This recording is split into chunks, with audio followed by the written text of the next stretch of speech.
Nagkatensyon sa pagitan ng mga residente ng isang barangay sa Cebu City at mga armadong gwardya ng isang itinatayong gusali sa lugar.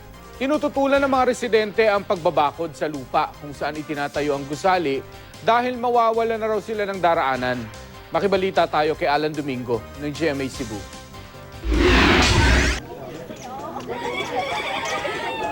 Nagharap ang mga residente ng dalawang sityo sa Barangay Calunasan, Cebu City at mga armadong gwardya ng isang itinatayong condominium building sa lugar.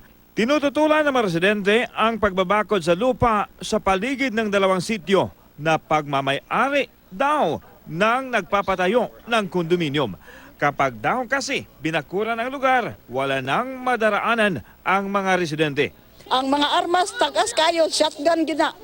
Nya mga bata dire gamitan mi og kanang sobra ra ba. Aabot sa 500 pamilya ang maaapektuhan kung tuluyang babakuran ang lugar.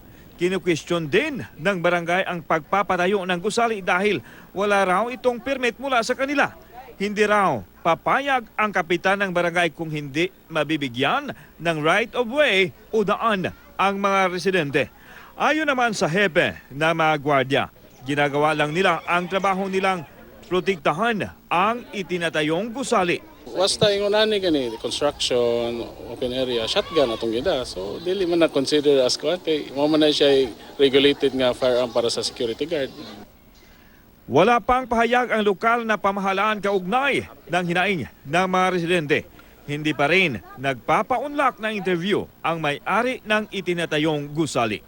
Alan Domingo, Nagbabalita, Pilipinas.